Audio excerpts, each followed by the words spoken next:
बिस्मिल्लाहिर्रहमानिर्रहीम। So last time हम second order reaction with same initial concentration of reactant discuss कर रहे थे। तो आज हम दूसरा जो है केस स्टडी करेंगे जिसमें हमारे पास different initial concentration of reactant, यानी टू रिएक्टेंट्स इन्वॉल्व हो और हर एक की रिस्पेक्ट से रिएक्शन फर्स्ट ऑर्डर हो और ऑल ए सेकेंड ऑर्डर रिएक्शन हो। यानी ए और बी है तो ए के ए मोल्स हो और बी के बी मोल्स हो इनिशियली, और product time T is equal to 0 पर क्या हो, 0। फिर जब हम हमारे पास टाइम टी हो सर्टन टाइम के बाद, तो रिएक्टेंट ए जो है उसका भी एक्स अमाउंट कम हो जाएगा और रिएक्टेंट बी का भी यानी बी मोल्स में से एक्स अमाउंट कम हो जाएगा। तो इसको हम लिखेंगे a minus x b minus x, और प्रोडक्ट कितना बनेगा, एक्स अमाउंट। तो इसी के लिए हम जो रेट लॉ है उसको लिख लेते हैं। तो हमारे पास ये क्या हो जाएगा, d x by d t is equal to, यानी प्रोडक्ट की formation is equal to rate constant concentration of a into concentration of b. So concentration of a की जगह हम ए माइनस एक्स लिख लेंगे और कंसंट्रेशन ऑफ बी की जगह हम बी माइनस एक्स लिख लेंगे। पहले में हम ए माइनस एक्स दोनों की जगह लिख रहे थे क्योंकि a is equal to b था, अब a not equal to b है। सो इसी में से हम ये जो a minus x b minus x के इक्वेशन की लेफ्ट साइड पे ले जाते हैं तो, और डी टी को इधर ले आते हैं, तो हमारे पास इक्वेशन 1 बन जाएगी। अब जो स्क्वायर ब्रैकेट में हमने ये ब्रैकेट में बन किया हुआ है इक्वेशन 1 में, इसी पे हम क्या करते हैं, इस इक्वेशन 1 को हम इंटीग्रेट करेंगे, लेकिन उससे पहले हम इसको क्या करेंगे, पार्शियल फ्रैक्शन मेथड से इसको सॉल्व करेंगे। सो पार्शियल फ्रैक्शन मेथड इसको अप्लाई करते हैं तो ये जो है इसको हम इक्वेशन 2 की फॉर्म में लिख लेते हैं, यानी ये ए के नीचे माइनस एक्स आ जाएगा और बी के नीचे बी माइनस एक्स आ जाएगा। अब जो इक्वेशन 1 और 2 है इन दोनों की लेफ्ट साइड जो है इसको हम इक्वेट करते हैं, बराबर है, तो हमारे पास ये वाली इक्वेशन आ जाएगी, यानी इक्वेशन 2 में ये इसके बराबर है जो इधर, यानी ये जो ब्रैकेट में जो कुछ है इक्वेशन 1 की ब्रैकेट में जो कुछ है उसके बराबर है। अब जो इक्वेशन हमारे पास आ रही है ये वाली, इसको हम क्या करते हैं, इसी इक्वेशन को हम बोथ साइड्स पे a minus x into B minus x से मल्टीप्लाई करते हैं। तो इससे जब हमने मल्टीप्लाई किया तो इस साइड पर ए के साइड साथ जो है ए माइनस एक्स कट जाएगा और बी का बी माइनस एक्स कट जाएगा, और दूसरी साइड पे a minus x into B minus x इसके साथ कट जाएगा, तो इधर 1 रह जाएगा। तो हमारे पास ये बच जाएगा। अब हम क्या करेंगे कि x की जगह a पुट कर लेंगे तो a की वैल्यू आ जाएगी, और इसी तरह x की जगह b पुट कर लेंगे तो हमारे पास क्या आ जाएगा, हमारे पास ये b की वैल्यू, कैपिटल B की वैल्यू आ जाएगी।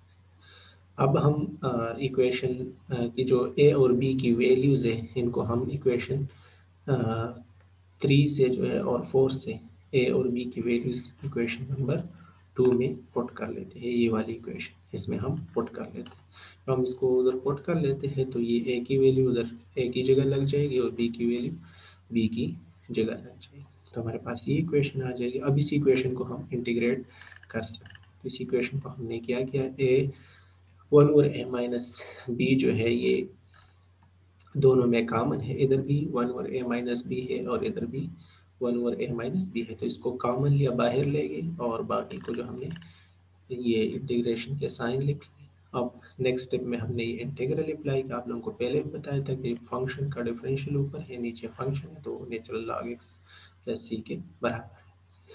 तो इसको हमने अप्लाई किया, ये माइनस इसका आ गया, बाकी जो है ये नीचे चूँकि a माइनस एक्स है तो ये कांस्टेंट है और इधर इससे आ जाएगा -1, तो माइनस जो है उसको हम ऊपर ले जाते हैं, तो ये minus natural log a minus x, ये वाला इंटीग्रल अप्लाई हो गया। इसी तरह ये प्लस अपनी जगह और इसी का भी जो माइनस आता है वो इधर आ जाएगा, तो ये हो जाएगा natural log b minus x.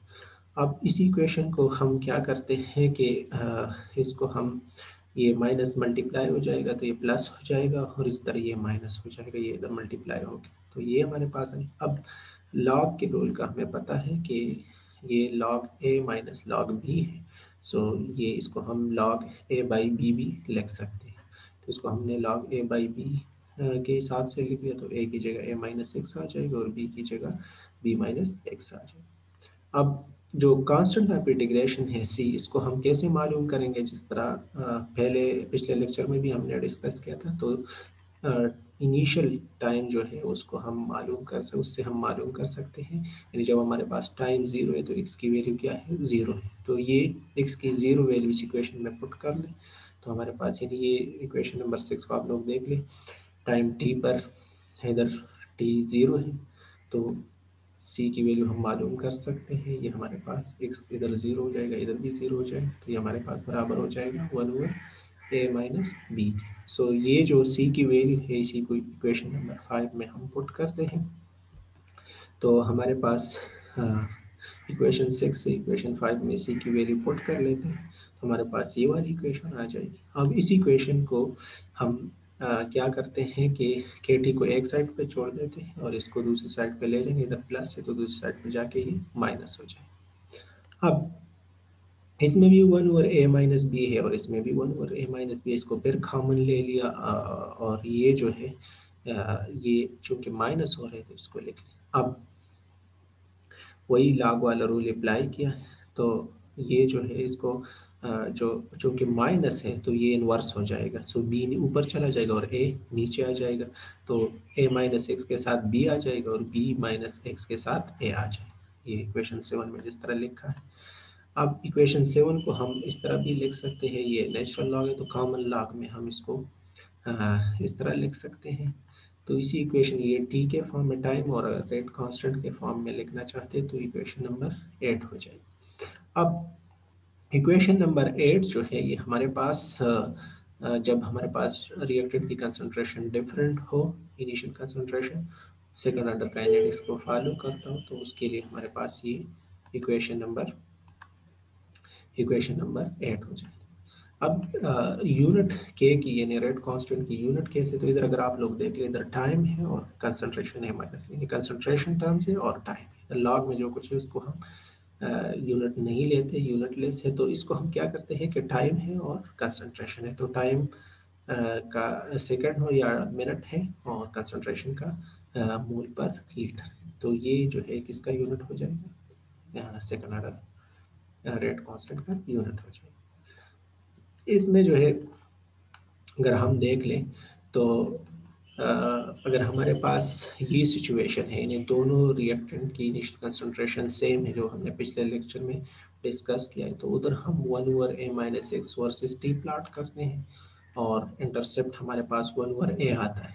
लेकिन जब हमारे पास कंसंट्रेशन डिफरेंट है, जिस तरह इक्वेशन नंबर 8 में है, तो फिर हम क्या करते हैं, log b a minus x over a into B minus x को प्लॉट करते हैं वर्सेस टाइम। और इसमें हमारे पास स्ट्रेट लाइन आती है और इसमें इंटरसेप्ट जो है ओरिजिन से पास होती है, इसका मतलब है कि जीरो होती है।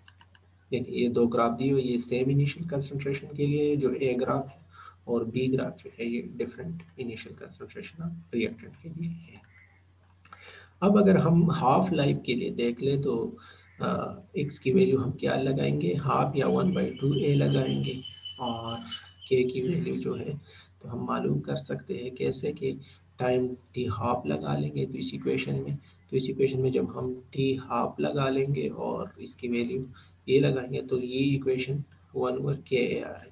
तो इसका मतलब ये हो गया कि ये सिर्फ ए की रिस्पेक्ट से है, तो हर एक के लिए, नहीं दूसरे रिएक्टेंट के लिए, सिर्फ बी है तो उसके लिए 1/k बी हो जाएगा। तो हाफ लाइफ जब इनिशियल कंसंट्रेशन डिफरेंट है, तो हर एक के लिए रिस्पेक्ट से ये हाफ लाइफ भी डिफरेंट होगी।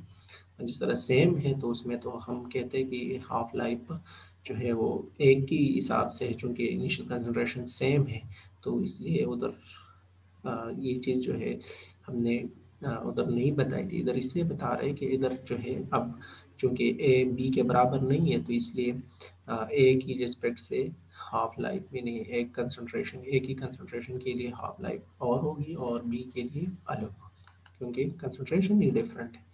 सो ये जो है इस चीज़ को इधर लिखा भी है, तो इसको आप लोग याद कर लें। इंशाल्लाह नेक्स्ट लेक्चर में हम थर्ड ऑर्डर के बारे में पढ़ेंगे।